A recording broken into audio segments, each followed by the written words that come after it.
name is Felienne Hermans. I'm here to present a case for feminism in programming language design.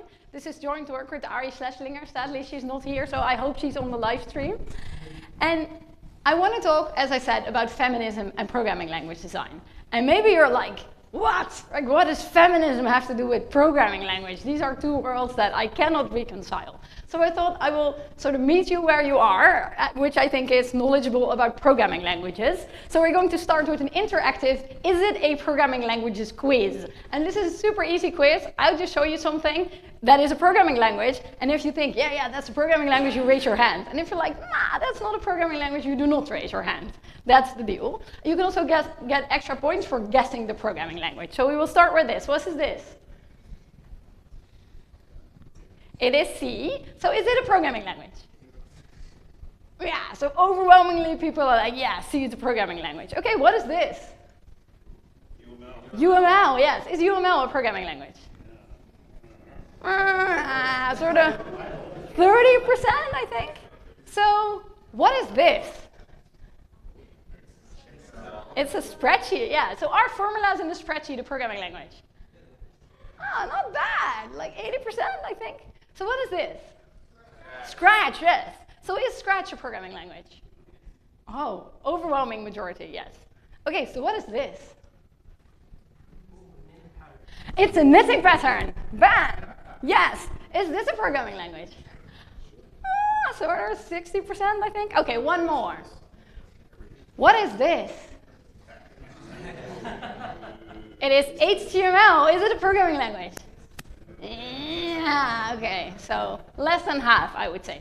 Okay, so what we have now established empirically is that there is something like programming language-ness, right? That some things are more or less a programming language, and there's general agreement on what is a programming language, but there's also some differences. Not everyone voted the same all the time. This is sort of what I thought the vote would be, which I think is more or less correct. Like UML is least a programming language, and C is most a programming language, and the rest is somewhere in the middle. And then I'd like to reflect on what is the process that we use to decide this, right? What do you do in your brain if you decide is something a programming language? What are the tools of thought for this?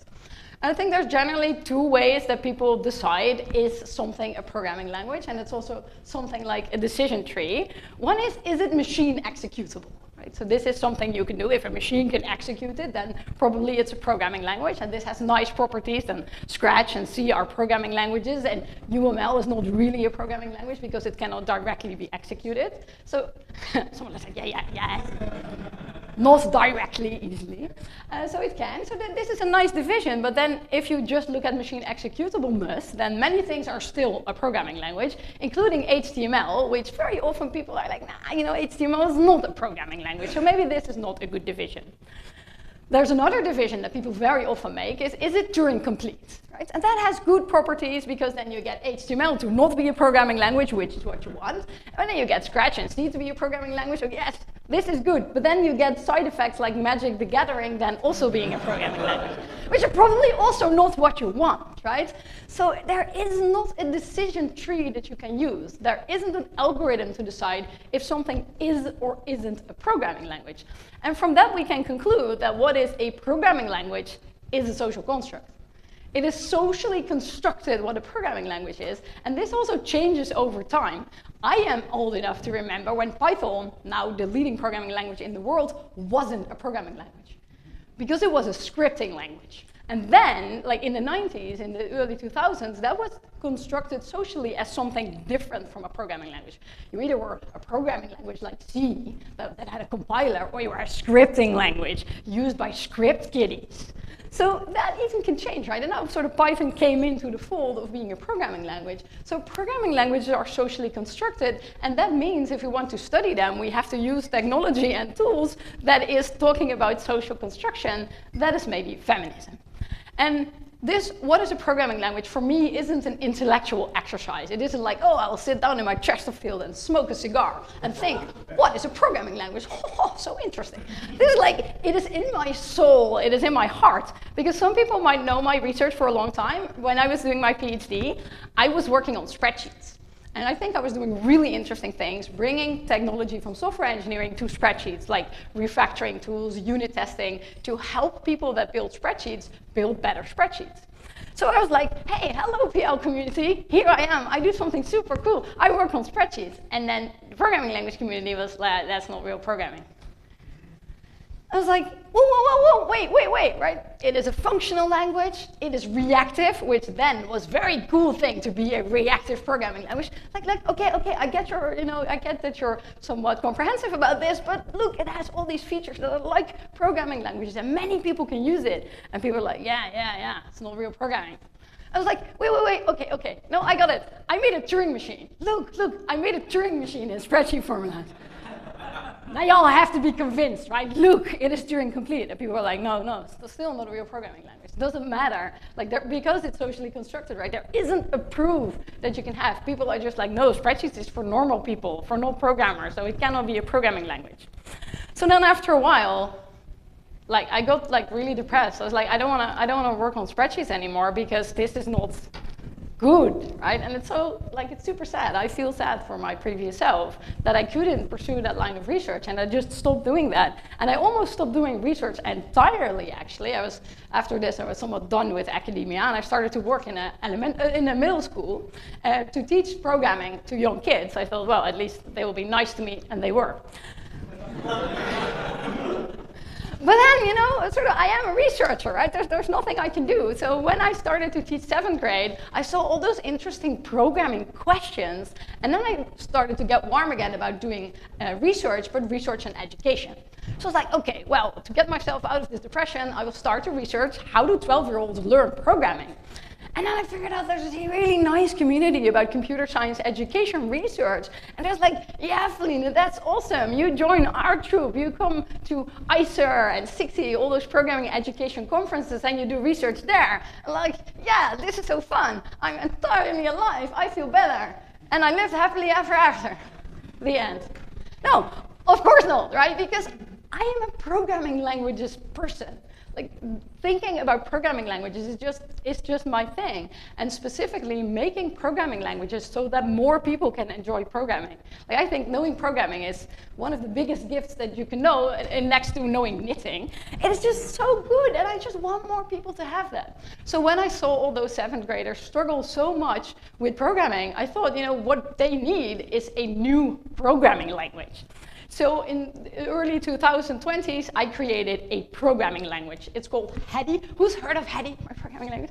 Many people. Awesome, thank you. For the people that don't know, Hedy is not so important for this talk, but what Hedy is a simple version of Python that can be localized into different natural languages. So here you see Hedy in Spanish. We support 59 different languages. We also support right-to-left languages like Arabic. This also works. And that was quite an interesting technical endeavor to create a natural language version of different programming languages. So last year I went to Splash in Portugal, and I presented a paper about how to make a programming language in different languages, how to localize a programming language. And that wasn't computer science education research anymore. That's true PL work, because we happen to have applied it to education, but you can apply this also to professional languages. So I went to Splash last year, and I'm like, hey, I'm back. I swear it's not spreadsheets this time. It is a real language. Like, this cannot be denied. It is like Python, which is a programming language. It's just localized. And what I was ready for is people would be saying, why did you do that, right? Why? And I was like, I feel ready. Like, I feel ready. You know why? But people said, why is that hard? Why is that hard? And I think this is such an interesting question, because why does it matter whether it's hard? Why is that important? Like, maybe it took me 5 minutes to build this, but many people are enjoying it. When I showed this Arabic screenshot recently to someone from Syria, they were like, wow, I had never thought I would ever see a for loop in my own language. This is just something that touches hearts. So why do people care that it's so hard? But what happened is, I'm a normal person. I just want to fit in. So I entered this conversation. I was like, well, it is really hard. It is super hard. Look at me being a hard programmer, right? Because you have diacritics and word order and regional variance and numerals. It is super hard. Please accept my expertise, right? Be proud of me for doing this work. But while I was in this conversation, I sort of felt my soul leave my body. I was like hovering over myself and thinking, what are you doing, right? Why are you even dignifying this question with a response? Because it is not my value system that things are hard are good. I don't care if it's hard. I care if it makes people happy, and I care if more people learn programming through it. So then I went home, and again I was sad. I was like, no, well, that was not the success I was hoping for. I don't feel at home in the programming language community. But then time passed, a few months passed, and then I was like, why don't I feel at home in the programming language community? Why? I am a programming language designer. I made a programming language, and I mean, many people make programming languages, but my programming language also has hundreds of thousands of users. So I can say I am a programming language designer, right? This is what I am. So if I don't feel at home in the programming languages community, maybe it's not me, right? Maybe something is there that is just special. So I was like, yeah, I don't feel at home. I don't feel at home. What do I have to do? Help. I have a case of the feelings, right? I don't know what to do. So I could sort of choose two things. It's like one, therapy, or two, science. So I mean, I'm a scientist. So I was like, okay, let me try science first. If you're still all mean to me after this, I will go to therapy, I promise. I was like, okay, so how do you study feelings? How does that work? I have a PhD in software engineering. I don't know how to study feelings. But then if you're a woman of a certain age, then you hang out in women of a certain age circles. So some of my female professors that I hang out with, they were like, Felienne, have you tried feminism?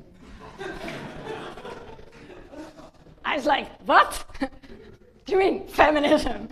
I had no idea how feminism was going to help me, because what I envisioned feminism to be was individual liberties, right? Abortion rights, maternity leaves, women quotas, like the fact that tonight at Splash there is a women's dinner, right? That is what I understood feminism to be. And this type of feminism is called liberal feminism, and it sort of says, the world is fine, we just need to pipeline more women into all the systems, and then the problem will be solved.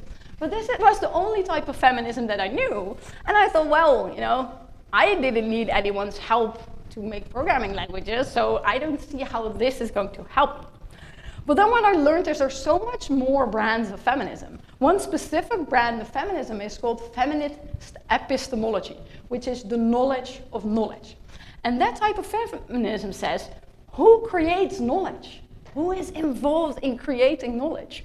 And how does that knowledge get created? Is everyone allowed to participate in knowledge creation? And I thought, this sounds like what I need, right? Because I'm very interested now in how do programming languages get made, and who decides that? And that is knowledge, and how is that decided? So then what happened is I went back into my research diary, and I knew, like, I read something one time about this that might be helpful. And I found this paper. It's a 2016 paper that's called Glaciers, Gender, and Science. And I found this on Twitter, because then Twitter was actually quite fun, where you can learn about all sorts of things that weren't your own research field. And people were actually posting about this paper because they thought it was so silly that feminism would play a role in the study of glaciers, right? Because they were like, well, what does feminism have to, this is like me, right? What does feminism have to do with glaciers? So I'll tell you. There's actually two types of glaciers. I learned this from the paper. One type of glacier is high in the mountains in remote areas. And the other type of glacier is actually low and in rural areas next to where people live. So you could think, like, what type of glaciers would we have more information on? You audience, you may do a vote again. Do you think we have more data on easy to reach rural glaciers? Raise your hand if you think that easy data is oversampled. You see where this is going. So who thinks, yeah, no, the high glaciers, many, yes, but why, right? Why? Because it's harder to do. Why? Because it's harder to do. That is the thing. Because you can gain social status from climbing a high mountain. You can come down from the high mountain, go to the pub and tell your friends, whoa, I climbed the high mountain today. Like, you can gain social status in that system. Whereas if you gather data where people live, then that is no fun, right? No one cares about that easy to get data. And I was reading this paper, and I was like, wow, so easy doesn't have value, and hard is really valuable. I was like, I learned more from this paper about the programming language community than existing in the programming language community for 2 decades, right? I was like, yes, this is us. This is us. If something is really hard, then you can gain value. You can gain value from proofs. You can gain value from Haskell and C++, but you cannot gain value from Excel or PHP or JavaScript, the easy stuff that everyone uses, right? So finally, I understood the type of pushback that I was getting, because what I'm trying to do with Heady, and also before with spreadsheets, I'm taking something that is Python and I'm making it easier by making it localized. And I had never understood that there could be any frame of reference in which making something easier isn't good. Because like this is my drive is making stuff easier so that more people can participate. But if this is your frame of thinking, then making something easier is actually detracting value. So I was finally like, I get it, right? If you look at the world like this, then making something easier is bad, is not good. So then I thought, you know what I will do? I will take this entire Glaciers paper and look at the whole framework, which is a 4-part framework. Just take this framework and apply it to programming languages to see what else is very similar. Many things are very similar. So this is a quote from the Glaciers paper. Natural sciences have historically been defined by, and their credibility built upon, manly attributes.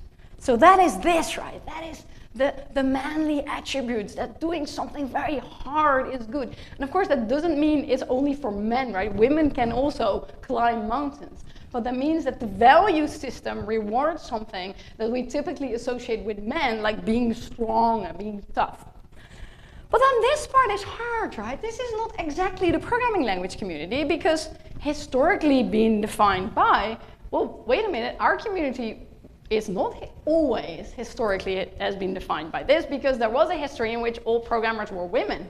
This is a Cosmopolitan from the 1960s that maybe some people have seen before. And here, all programmers were women. And they say stuff like, it's just like planning a dinner. Programming requires patience and an eye for detail. Women are natural at computing. Like, this too is sexism, right? But it is very interesting that at not even so long ago, like some people in the audience might have like been there in the 1960s, that then programming was female and it swapped to be male. So if I say something like a programming language is a social construct, I also mean this, right? Because in the 60s, apparently, a programming language was socially constructed as something that women were good at, and now it is reversed. So there's a lot of research about that early computing was very, very open to women, and this sets it apart from the science of Glaciers that has always been male and sort of remains male. Programming had to be made masculine. It was female and it had to be made masculine sort of by force. And one way that it was made masculine is that it was made mathematical.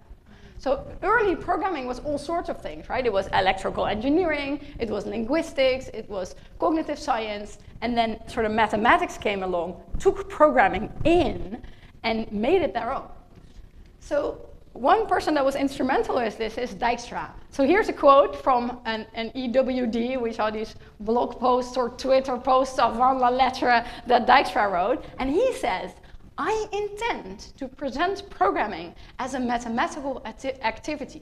And it's interesting, not just that he says this, but when he says this, right? Because apparently, if he says, I intend to present it, that means it's currently not mathematical, right? If everyone already agrees, you're not writing this, specifically not Dijkstra, because he also always wanted to write what people were not yet thinking. So this means it's not yet mathematical, and he writes this in 1973. So apparently, before it wasn't really mathematical. And this is 20 years after the first compiler and 30 years after the first computer, programming had to be made into math. And then what are his arguments? What does he say? Well, why is programming mathematical? He says, well, an inventive and effective mathematician will find challenge challenge. Come here, guys, the glaciers are very high. Come on, much climbing to be done, right? That is the argument. Here, look, it is challenging, so all come here. And of course, it's not like Dijkstra made all the rules by himself, but it's clear to see that in all sorts of ways, and the essay actually describes this in much more detail, programming was made into math and therefore made smaller and smaller and much more into this manly characteristics. So what the Glacier paper also says is that most research stems from information by men, about men, with manly characteristics and within masculine discourse. So that is also, yes, that looks like the programming language community, right? Information by men, about men. Here's the history of programming languages, ACM, this big thing, the hop-all that they do sort of every 10 years. The most recent one had 46 authors, of which only 4 were female. And together, the 4 female authors only wrote 2 papers. So 3 were on one paper and 1 was on another paper. So, and this is 2020, right? This is not the 70s. And this just happens, right? And I don't mean to blame one individual person, but apparently we have this system in which this can exist, and no one stopped this from happening. And it's not just academia. Here's a book that's called The Masterminds of Programming that talks about different programming languages. And I know quite some people use this book as a sort of an appendix also in a programming languages course, because it really nicely talks about how different programming languages were designed. I mean, it's a really nice book, but it interviews 27 people about 17 different programming languages, and literally all of them are male. So that's like, yeah, you know, that's not great. Like, some people are not included. And it's not even so interesting to only talk about the gender of the people that were interviewed. It's also interesting to look at what is in there, because UML is in there, and SQL is in there, right? And I get why you want to include UML, because Grady Booch is super cool. Like, he's an awesome human being. So I see how here you want to quickly move the goalpost to include UML so you can interview cool people, even though generally, like, we all sort of agree that UML is not so programming languagey, but that we can include because it has a value, whereas I'm like, yeah, but what about spreadsheets? And people are like, nay, not spreadsheets. So it is very much socially constructed, and then we live in a world in which this can just happen, and no one is super upset. So it's not just information by men about men, it's also this manly characteristics within a masculine discourse. And this is, I think, mostly reflected not in what we study, but how we study it. Like, what aspects of programming do we study? I think we can all easily agree that what programming is people put programming code into machines to make the machines do things. So that's like people and computers. But mainly in the PL community, what we study is the computers. We do proofs, we do benchmarking, we build stuff, and like, look, I build a thing. And what we do not really do is observing or interviewing. How do people use the tools that we use? It's sort of like, no, people will figure it out, or they won't. I don't care. It has nothing to do with me. And this, again, also, it is not a coincidence, right? It's not like, oh, just naturally we all grew very interested in computery stuff and we forgot about the humans. Here's another quote by Dijkstra that actually, if I read this quote, it makes me mildly angry. He says, by claiming they can contribute to software engineering, social scientists make themselves even more ridiculous. And then still, like, I have to live in this world and people are like, oh, Dijkstra. I'm from the Netherlands and I did my undergrad in Eindhoven, right? So it was like, oh, Dijkstra. I was like, yeah. I know, like, Dijkstra has algorithm, it's very smart, but also there was some problematic stuff there. So we see that still, that the stuff where social scientists could have helped us isn't being studied. So here's an actual paper that exists in the PL community. Like, there's nothing wrong with this paper, right? So it's not something specifically wrong, but what we can study is type systems with for high assurance verification of Rust programs. This is a paper that can exist. Or static information for flow control in Rust. These are papers that can exist. They can flourish. People build a career out of this if it's a POPL or a PLDI paper. But then there's also papers that just cannot exist. Like, the reason I have Rust here, because I think Rust is so cool because people love Rust. Like, somehow people go bananas for Rust in ways that I have not seen people be excited about. I don't know, Java or C. even ask, right? People are like, oh, Rust, I'm a Rust station. They identify as being a Rust program. I think that's very cool, and I would like to know why, right? I would want to know, why do developers love Rust so much? I'm curious about this, but I cannot do this work because where would I publish it? And it's also not just, it's not a social studies thing, right? You need deep programming knowledge to do this work. Like, imagine I would actually do this. It's like, hey, why do you like Rust? And people are like, I really like the borrow checker. So then you have to understand memory management to say, okay, tell me how this differs from a garbage collector, right? So you have to know the lingo of the programming language to really make sense of what people would say. And here's another paper that I would like to do, but cannot exist, like when type systems get in the way. We all know that, yay, type systems, awesome, but sometimes you're like, I know that this works, but the compiler doesn't listen to me, right?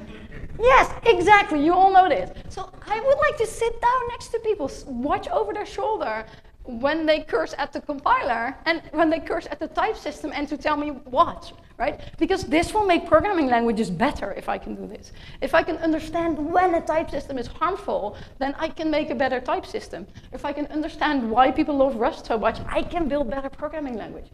But I cannot do these things because you cannot do this research, because where would you publish it? Right? And maybe some of you are like, no, Felienne, this work can exist. Because one time, 10 years ago, we had one paper at Onward called Socio-PLT.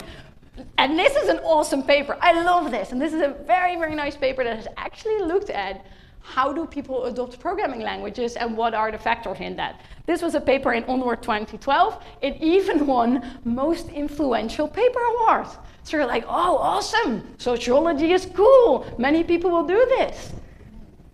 No, many people will not do this. And I actually reached out to Leo Meyrovich for this paper. And I asked him, like, where are you now? And why is it not here? And he said something, it was so heartbreaking. He said, I know if I want to pursue this line of research, I have to have a POPL or a PLDI paper every year, because that's how you build a career. And maybe I can do this once, but I cannot do this all the time because it's just a novelty thing. And specifically, he said, if I want to build a career out of this, I have to also do this with students. And I cannot force PhD students to do the soft stuff of PL because it cannot be published, right? You cannot build a career out of this. So he's no longer in academia. And I'm like, see, this is how hard it is. This is what the manly characteristics and the masculine discourse does to us, that some things are included and some things are not. So the Glaciers paper not just looks at the past, it also looks at the future. Like, how do those systems of power stay in place? And then maybe you're like, yes, Felienne, let's talk about the future because it will be great. Like, no, I have some bad news for you because it's really, really hard to change social systems. What the paper argues is that discussions perpetuate certain power dynamics, all sorts of different power dynamics. Once they are in place, they're really, really, really hard to change. For example, the personal dynamic, that I have been in many conversations in conferences around the world where people are like, hey, what did you do? And it's not even like about spreadsheets or anything, but it's about how do I research? It's like, wow, I interviewed a few people and asked them what they thought. And people will say, interviewing is not computer science. Right? It's very hard to battle that level. Or people will say, yeah, what is qualitative work? What does that mean to do qualitative work? People that are laughing are also doing qualitative work, and they have read this question before, right? And then yes, it's true, thank you. And then you have to explain like the basics of your research methods. And of course, it's not a problem to explain what I'm doing, right? That's why we're at a conference. But imagine that if your research methods are non-traditional, then all your conversations are at this very low level. No, 10 is not a small sample size. No, there is no student t-test in this paper. So you can never really do interesting conversations. Whereas the more mainstream you are, the more people have actually deep questions. They're like, oh, but did you read this? So when I was a grad student, all my fellow PhD students were always like, oh, I went to a conference and it was so great. I came back energized. And I was like, well, I came back depleted and sad. And like, now I understand why. But it's not just interpersonal dynamics. It's also structural dynamics of power that, of course, in our community is not literally the law, but there are rules and there are also written rules. For example, this is the call for papers of POPL. So what does this say? How do you get something into POPL? Well, it has to be fundamentally sound. Okay, that's nice, but what if I want to do this Rust study, right? What if I want to study the principles on which people enjoy programming languages?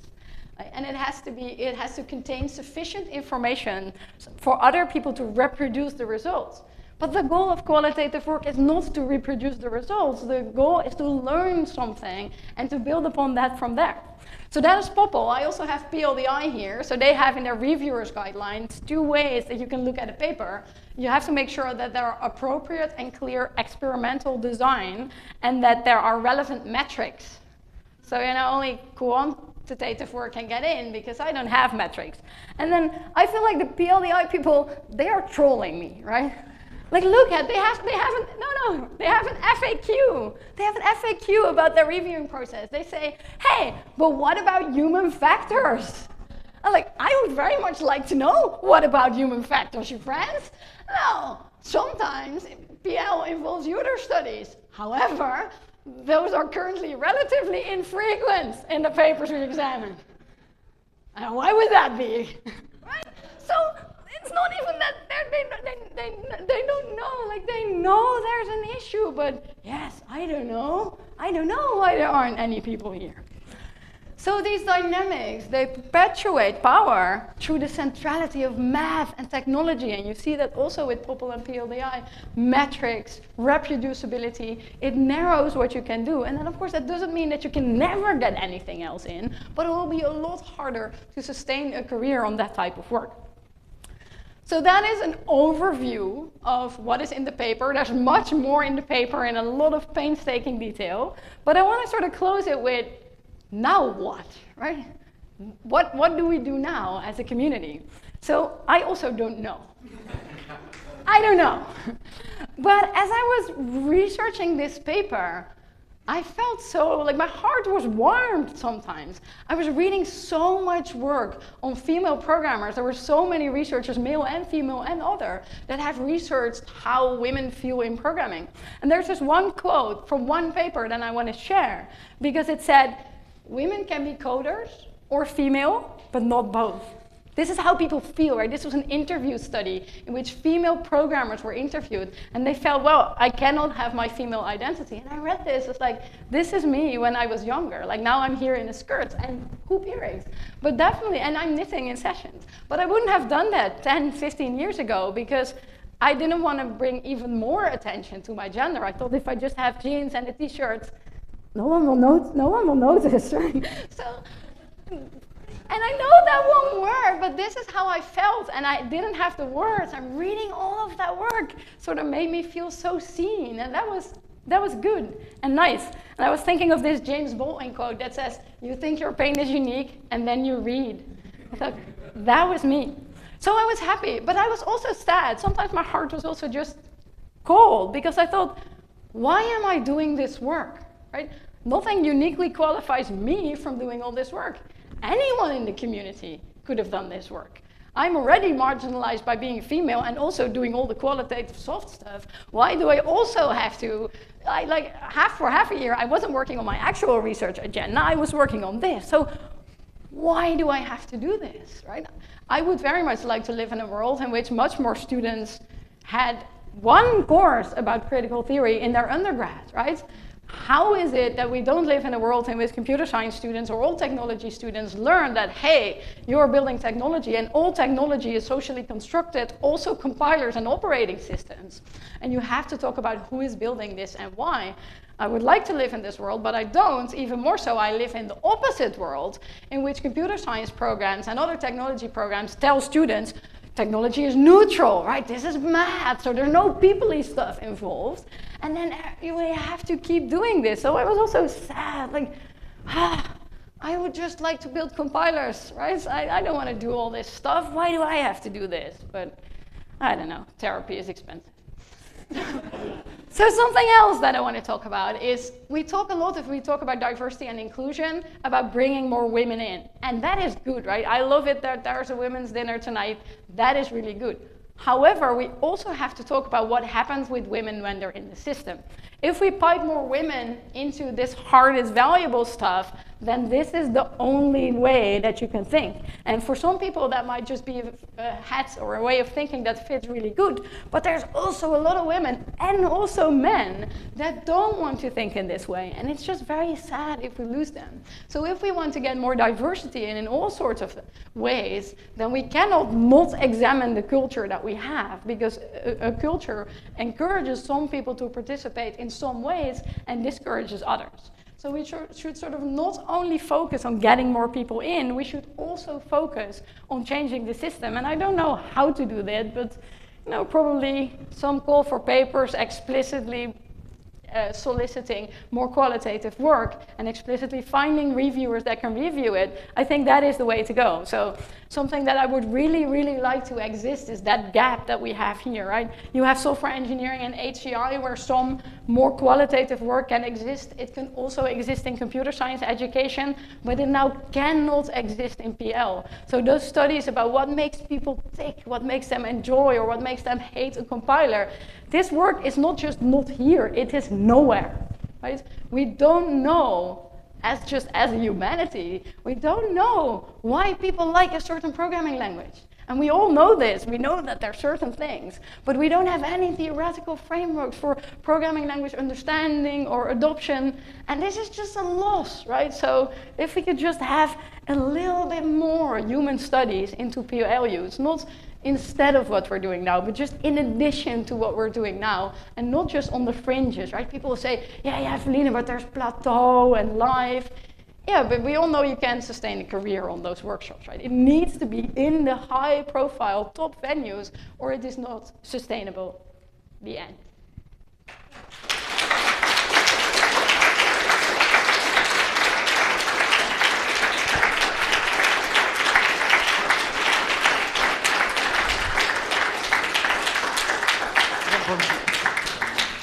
We do have time for some questions. I was going to say bonjour, but I can't remember what the French for good afternoon is. Mais je comprends pas. Non, je comprends la raison pour le choix de la langue de programmation. C'est la langue que les programmeurs comprennent, n'est-ce pas? Sorry, that's a cynical introduction. You don't understand. I don't think it's as bad as you think it is. That is not a question. I'm mostly going to advertise stuff, I think you do know what we need to do, and I think, frankly, we know what we need to do. Okay. Really, as I said, this isn't a question; it's an ad. So there has been a stream of, I'm tempted to say, feminist influence work that's been published at ICSI. In particular, there was work by Angela Martin, which I have a little handle in, which famously found out that the customers in Agile projects were working 80 hours a week, while all the male, and they happened to be women, while the programmers were working 40 hours a week. And more recently, there has been some stuff on choice of, things like choice of software architecture. Why do people choose a particular platform? And recently, and this is a blatant plug, there is a book just out this month published by Springer called Socio-Technical Grounded Theory by Rashina Hoda, who has just made full professor at Monash, who I'm very proud of. So I think one of the things that we can all do is, read that stuff. Yes. And cite that stuff. Yes. So absolutely, and I think this was my previous slide that I was thinking on. The situation in software engineering and other fields in terms of qualitative work is much different, but I think it must also at least exist a little bit in PL. Sure, because I think that's why I started speaking in French, because I think there are all kinds of questions that cannot be answered unless you take this at the very least or well, you start thinking about the people rather than the languages. That's different from studying languages and using people as a research instrument. The question I would love to answer is why. I really shouldn't do this, but I'm going to do it anyway. I'm sorry. It was an interesting and very thought-provoking talk. I would love the answer to this question: why did Haskell get away for 20 years with no static checks for a coverage of a pattern match at exactly the same time as the functional programmers were damning Java and every single object-oriented language because Smalltalk had a message not understood error, which is a non-coverage pattern But match. these are the type of questions that you can't do that, and yes. you haven't been able to do that. But in I Java would now ever. very much like to hear some actual questions. Sure. So if we can move on. Thank you. Thank you. The line is very long. We still have some time. Yeah. Go ahead. Okay. Thank you very much for the talk. It was really something I didn't expect, that you actually took something more than liberal feminism and applied it to computer science. But I really wanted to ask you, if we introduce more social sciences into our research, wouldn't we also replicate just the masculinity in social sciences? Because I knew some social science, and it's just like the same thing replicated, maybe a little more like qualitative research, but it's still very manly in a sense. Yes, so this is a great question, right? So all sorts of science suffer from these problems, some fields more or less. But I know also in sociology, quantitative work has a higher status than qualitative work. So we have to make sure that if we import that, then we do it in the right way. But whatever way we do it, we have to also look at people. Right? So I don't know the best way, because that's not even my field. As I said, I'm just a simple programmer. But however way we do it, we have to include this human perspective, and that will bring more diversity in the people that do it, and also more diversity in the things that we do. But you are right, we have to do it in a careful way. Yeah, thank you. First of all, a little bit of validation. I really appreciate your call to action for making more qualitative work in our field. We've dipped our toe in the water several times, and the papers get accepted on the 3rd or 4th iteration. So we'll see about our interview study for Russ. That's on the 3rd try right now. Yes! Maybe we need venues for this, I don't know. But my question was actually about a comment you made, and I apologize for my great academic grandfather, Dijkstra, who, but, you know, I wonder if you have thoughts on why math itself is coded in such a male way. Yeah, that is a great question. So a little bit, there's some of that in the paper. I think, I'm not even sure if math necessarily is coded in a male way. It's more that the things we associated with men are more likely to stick, right? There's so much math in knitting and in quilting, but that part is also math, right? Have you ever made a complicated sweater? But then that math is not in the normal math, right? So what is the normal math? The normal math is also separated, divorced from people, right? It's always about algebra and abstract things. So if you're a person that likes people, and women are more likely to be interested in people, and we don't know if that is nature or nurture, but it doesn't even matter. So I would not even say math is so much male as math and other things are divorced from people, and that just impacts who wants to participate, who's excited about participating. Hi, this is really cool. At I think it was Popple last year, there was this conference on the future of programming languages, and one of the panel members was suggesting that the reviews the call for papers, like you're suggesting, get expanded, and we start incorporating more crazy ideas rather than being sort of in the dead stayed like paths. And the response from the other members in the committee was, well, we don't want Popple to lose its rigor. No. And that can go in my next version. Yeah, right. So I was just wondering, like, how do I, as a young researcher, have conversations with people who are on these kinds of panels? Like, how do we start to have conversations with people who have the power in these?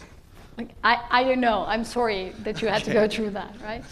So like one thing is I did a lot of work on this paper, so this is something you can share that maybe helps, but also if this culture is the way it is very hard to change, right? And in order for you to be in the steering committee of these conferences, you have to be well established in the current way of doing things. So it's really, really hard. So I think the best that maybe we can try for is at Splash, there is Splash E, which is a track about education, but it's in Splash. So maybe if it is a separate track, then at least the people are there and you have a group of people. So not a workshop, because a workshop sort of has a different status. But that is something that maybe you can make a safe space of qualitative people that is there but not there.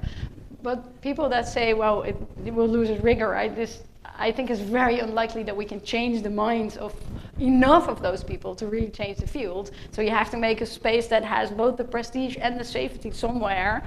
That's probably the best we can do. But like my concrete advice was, let's not do workshops, because it is not enough of a status gainer. I think we can take the 2 last questions, but Cool. we can switch laptops already. Yeah. Go ahead. Okay, thank you for the talk. I think these are really important issues to talk about.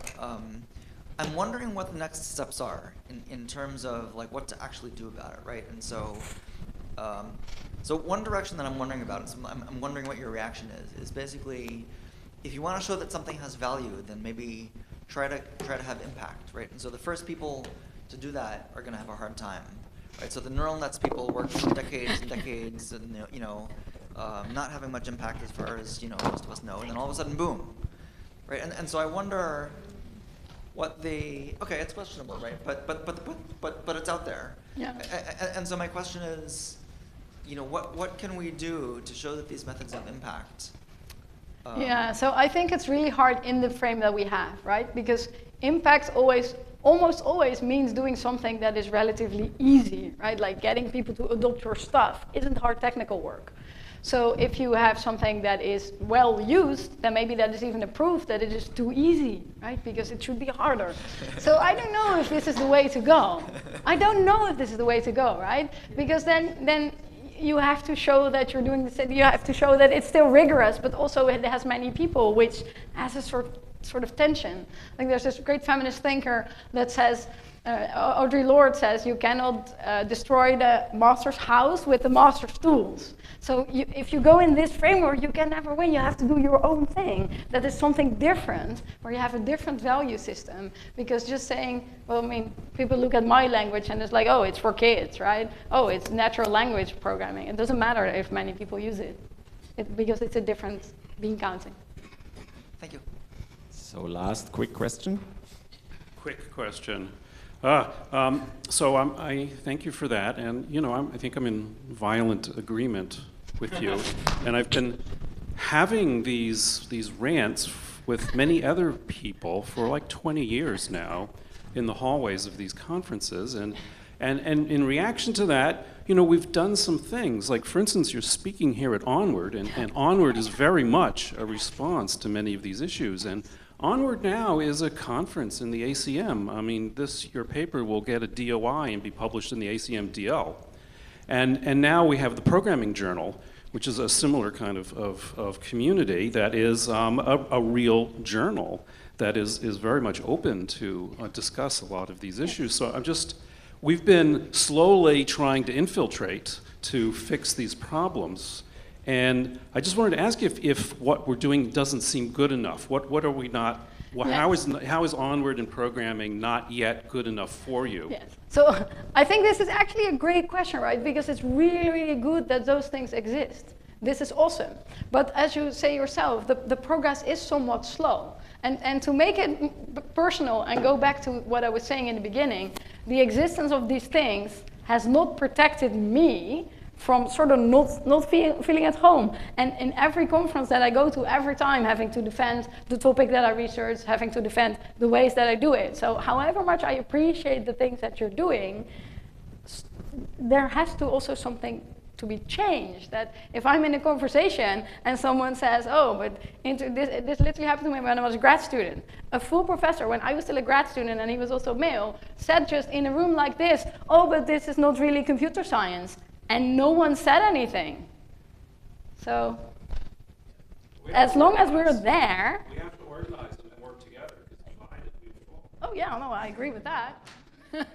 Let's thank the speaker again.